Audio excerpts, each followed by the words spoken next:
श्री परमात्मने नमः। ओम नमो भगवते वासुदेवाय। भगवान मधुसूदन आप सभी पर अपनी असीम अनुकंपा बनाए रखे। आप सभी का हर दिन शुभ हो। आप सभी का मेरे YouTube चैनल स्पिरिचुअल जर्नी 75 में हार्दिक स्वागत है। आज के वीडियो में आप सुनेंगे पद्म पुराण के उत्तरखंड के अध्याय 198 को, जिसमें प्रबोधनी एकादशी और उसके जागरण का महत्व तथा भीष्म पंचक व्रत की विधि एवं महिमा का वर्णन किया गया है।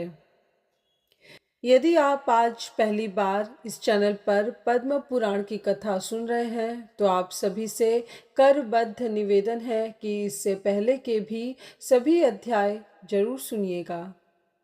उम्मीद करती हूँ आप कथा के अंत तक मेरे साथ बने रहेंगे। आइए कथा का शुभ आरंभ करते हैं। महादेव जी कहते हैं, सूर्यश्रेष्ठ कार्तिकेय, अब प्रबोधनी एकादशी का महात्म्य सुनो। यह पाप का नाशक, पुण्य की वृद्धि करने वाला तथा तत्व चिंतन परायण पुरुषों को मोक्ष देने वाला है। समुद्र से लेकर सरोवरों तक जितने तीर्थ हैं वे भी तभी तक गरजते हैं जब तक कि कार्तिक में श्री हरि की प्रबोधनी तिथि नहीं आती। प्रबोधनी को एक ही उपवास से सहस्र अश्वमेध और 100 राजसूय यज्ञों का फल मिल जाता है।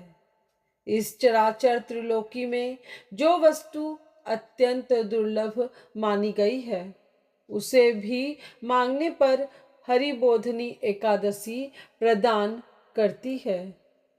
यदि हरिबोधनी एकादशी को उपवास किया जाए तो वह अनायास ही ऐश्वर्य, संतान, ज्ञान, राज्य और सुख संपत्ति प्रदान करती है।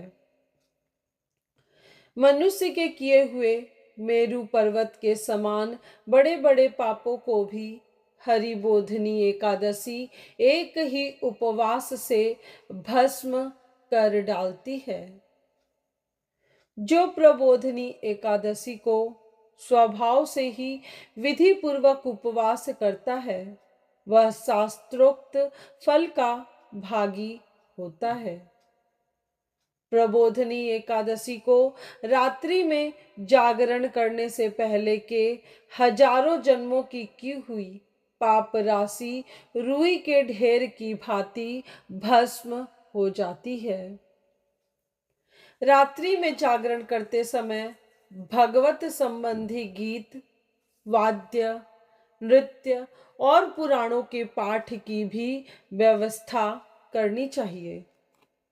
धूप, दीप, नैवेद्य, पुष्प, गंध, चंदन, फल और अर्घ्य आदि से भगवान की पूजा करनी चाहिए।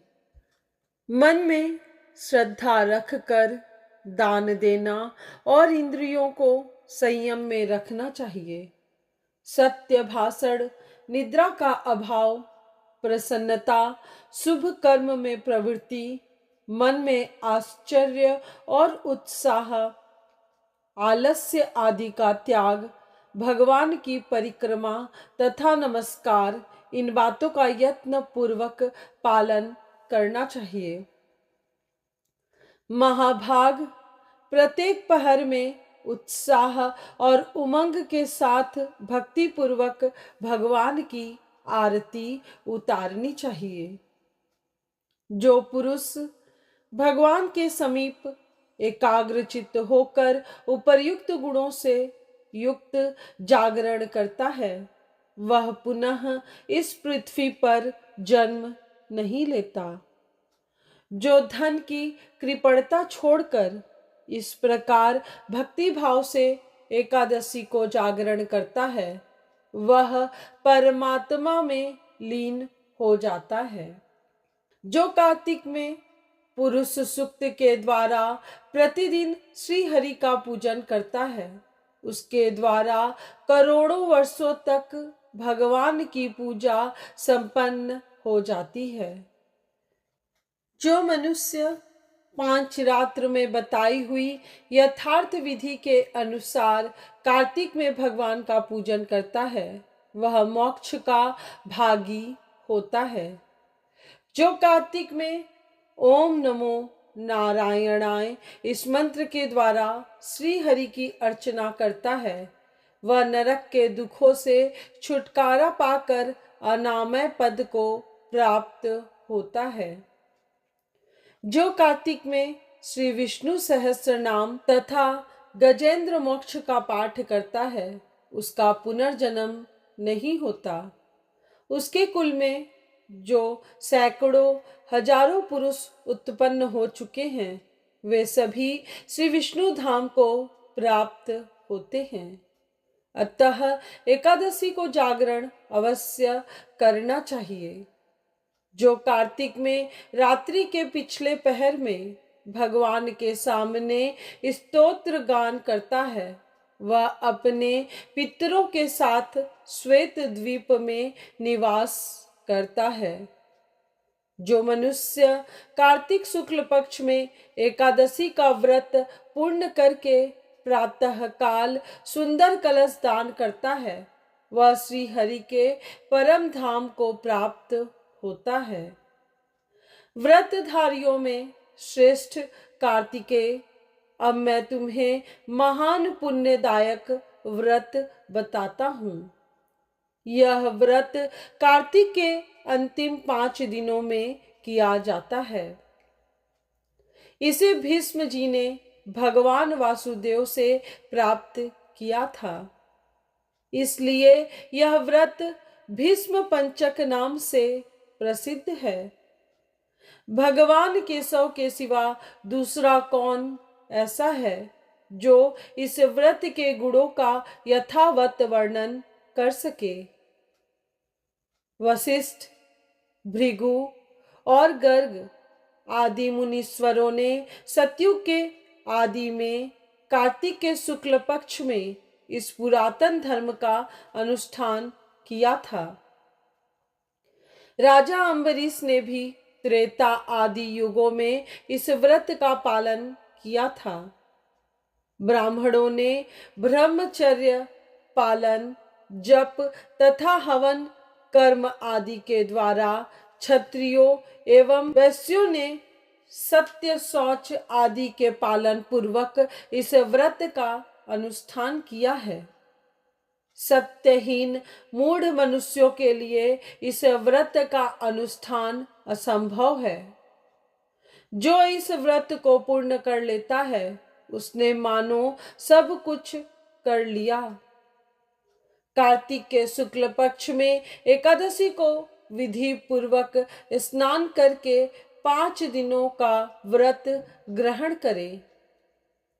व्रती पुरुष प्रातः स्नान के बाद मध्याह्न के समय भी नदी, झरने या पोखरे पर जाकर शरीर में गोबर लगाकर विशेष रूप से स्नान करे। फिर चावल, जौ और तिलक के द्वारा क्रमशः देवताओं, ऋषियों और पितरों का तर्पण करे। मौन भाव से स्नान करके धुले हुए वस्त्र पहन दृढ़ता पूर्वक व्रत का पालन करे। ब्राह्मण को 5 रत्न दान दे।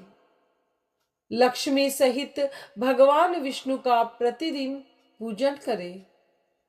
इस पंचक व्रत के अनुष्ठान से मनुष्य वर्ष भर के संपूर्ण व्रतों का फल प्राप्त कर लेता है। जो मनुष्य निम्नांकित मंत्रों से भीष्म को जल दान देता और अर्घ्य के द्वारा उनका पूजन अर्थात सत्कार करता है, वह मोक्ष का भागी होता है। वह मंत्र इस प्रकार है। जिनका गोत्र व्याघ्र पद्म और प्रवर सांकृत्य है। उन संतान रहित राज ऋषि भीष्म के लिए यह जल समर्पित है, जो वसुओं के अवतार तथा राजा शांतनु के पुत्र हैं। उन आजन्म ब्रह्मचारी भीष्म को मैं अर्घ्य दे रहा हूँ। तत्पश्चात सब पापों का हरण करने वाले श्री हरि का पूजन करें। उसके बाद प्रयत्न पूर्वक भीष्म पंचक व्रत का पालन करना चाहिए।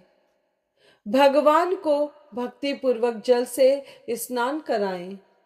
फिर मधु, दूध, घी, पंचगव्य, गंध और चंदन मिश्रित जल से उनका अभिषेक करें।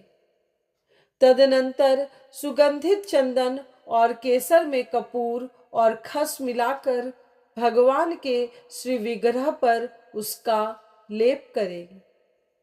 फिर गंध और धूप के साथ सुंदर फूलों से श्री हरि की पूजा करें तथा उनकी प्रसन्नता के लिए भक्ति पूर्वक घी मिलाया हुआ गुगल जलाएं। लगातार 5 दिनों तक भगवान के समीप दिन रात दीपक जलाए रखे।